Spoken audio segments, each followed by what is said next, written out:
मड़ी सिद्ध हुई, स्यमंतक मड़ी। ये 8 भार सोना रोज देती थी। 8 भार का मतलब जानते हैं? 2 क्विंटल सोना। और सत्राजित अपने यश की प्रशंसा करने के लिए भगवान के दरबार पहुंच गया। भगवान ने कहा, सत्राजित बड़ा अच्छा किया, तुमने ऐसा कार्य किया, इतनी बड़ी सिद्धि कर ली, तो एक काम करो, ये मणि हमें दे दो, हमारे राजकोष में जमा करा दो। इससे जो सोना उत्पन्न होगा उससे प्रजा का भरण पोषण होगा। सत्राजित को बड़ा बुरा लगा। सत्राजित ने कहा, बड़े आए, साधना हमने की, सिद्धि हमने की, मंत्र हमने जपा, और ये मणि कह रहे हो कि हम दे दें आपको, राजकोष में प्रजा का भला हो, हम नहीं देंगे। भगवान ने कहा, ठीक है भैया, संपत्ति तुम्हारी, संपत्ति के मालिक तुम, जैसा चाहो वैसा करो, जो दो तुम्हारी इच्छा है वो करो। और फिर सत्राजित ने उस मणि को भगवान को दिखाया, तो लेकिन मन में भाव अहंकार का था।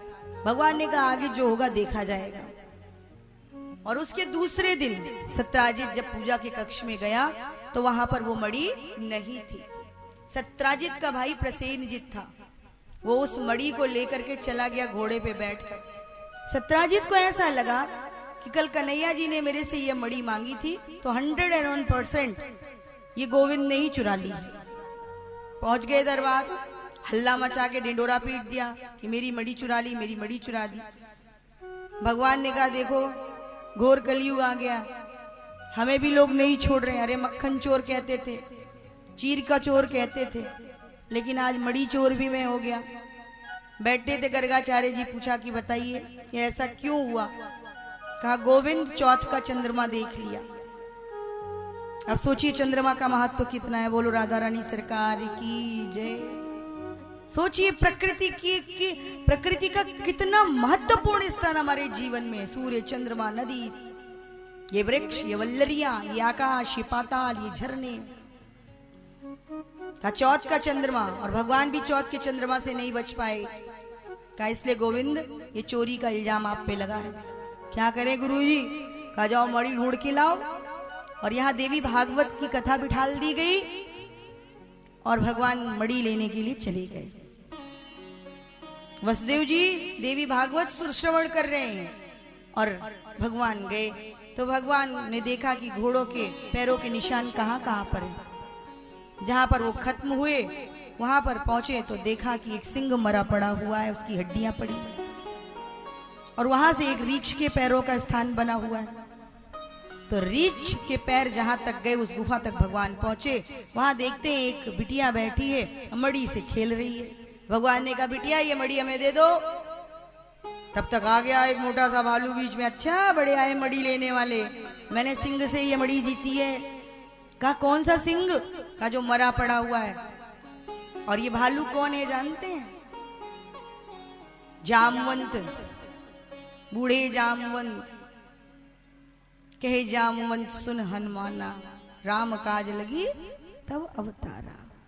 और ये जामवंत जी ने भगवान से वचन लिया था कि प्रभु सब युद्ध लड़े, मेरे बदन की खुजली नहीं मिटी, मेरे लायक लगता है कोई योद्धा ही नहीं था। तो प्रभु ने कहा, सुनो, तुमसे युद्ध मैं नहीं करना चाहता, मैं तुमसे युद्ध करूंगा तो सेवक और स्वामी का युद्ध तो नहीं हो सकता। तुम्हारी खुजली अब मिटेगी, लेकिन द्वापर में, तब तक जाओ प्रतीक्षा करो। तो जामवंत जी प्रतीक्षा कर रहे हैं, और जामवंत ब्रह्मा जी के स्वरूप है। आज जामवंत जी ने देखा, कहा अगर ये मणि लेनी है तो सामने आओ। भगवान कहते हैं अब क्या किया जाए, धर्म संकट। एक बार तो छूट गया था सेवक और स्वामी, लेकिन अभी ये भालू, अभी इसको स्मृति नहीं है। तो भगवान ने जब अपने तेज को प्रकट किया है तो जामवंत जी ने देखा, कहा प्रभु।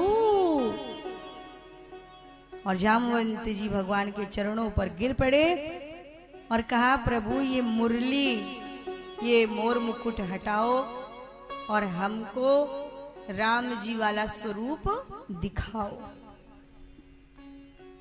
वैसे ही भगवान कृष्ण, राम कृष्ण दो एक हैं, अंतर नहीं निमेश, उनके नयन गंभीर हैं, इनके चपल विशेष। राजीव नयन बोले मधु भरी वाणी। कमल नयन भगवान श्री राम प्रकट हुए, हाथ में धनुष और बाण। जामवंत जी दंडवत प्रणाम करते हैं, प्रभु। जैसे श्री हनुमान जी प्रभु पहचानी पर्यो गही चरना, सो सुख उमा जाई नहीं भरना। हृदय से लगा लिया। भगवान श्री राम तो हृदय से ही लगाते हैं प्यारे। तुम जैसे हो मेरे, कदम तो बढ़ाओ, दूरी तुमने बढ़ाई है। एक एक कदम मेरी ओर आओ तो मैं तुम्हें हृदय से लगा लूंगा। भेद हम लोग करते हैं, भेद बुद्धि हमारे पास है कि वो छोटा है, वो इस जाति का है। भगवान कहते हैं मैं जाति पाति नहीं देखता, भाव का भूखा हूं। भाव से दो तो भाजी भी भली, और कुभाव से दो तो खीर भी किस काम की। भाव से दिया तो शबरी के झूठे बेर खा लिए। भाव का भूखा हूं, भाव दो, मुझे और कुछ नहीं चाहिए। हम जाति पाति, ऊंच नीच, बेचारी खाइया, ये भगवान ने जो सेतु बंधन का कार्य नल नील अंगद जामवंत हनुमान जी से कराया था, ये सेतु क्या है, इसका तत्व क्या है, इस सेतु का अर्थ क्या है? इस सेतु का अर्थ है कि अपने विचारों को ठीक रखो। ये जो लड़ाई झगड़े हैं, जो कटुता है, जो द्वेष है, इसको नष्ट करो। छोटी छोटी बात पे झगड़ा कर लेना, मुंह फुला के बैठ जाना, हम उसके घर नहीं जाएंगे, वो मेरे घर नहीं आएगा, आ गया तो मैं ये कर दूंगा, और एक दिन हाय करके दुनिया छोड़ के चले जाते। और प्रभु का स्वभाव देखो, माँ के तो वन में भेज रही है, फिर भी बड़े भाव से, माँ तुझे कहने में देर लग गई, मुझे करने में देर नहीं लगती। सुबह बता देती तो मैं कब के निकल गया होता वन को। जो राम का नाम नहीं लेता वो किसी काम का नहीं है। जब तक जिंदगी रहेगी फुर्सत न मिलेगी काम से, कुछ तो वक्त निकालो, प्यार कर लो राम से। एक एक श्वास जा रही है। अब हम लोग जबरदस्ती कहते हैं बोलो बोलो बोलो बोलो, ना बोलियो तो हम का कर, बोलो जय श्री राम। आज 7वां दिन है, कम से कम एक संकल्प लो जीवन में कि कुछ हम छोड़ेंगे, कुछ हमारी बैड हैबिट्स है हमारे जीवन में, हम उसका त्याग करेंगे और अच्छे बनने की कोशिश करेंगे। जो नाम धन का खजाना आपको ये 7वें दिन तक दिया जा रहा है, परोसा जा रहा है, तो इसका सदुपयोग आप जरूर करें। इस कलयुग में केवल नाम की ऋतु है। और इस प्रकार से भगवान के पुत्र प्रद्युम्न जब आए तो भगवान के 16,107 विवाह, जिसमें भगवान का विवाह जब जामवंत जी ने पहचान लिया तो मणि भी दे दी और पुत्री भी। दूसरा विवाह जामवंती से, और तीसरा विवाह भगवान का हुआ है कालिंदी से। कालिंदी मैया जमुना मैया का ही स्वरूप है।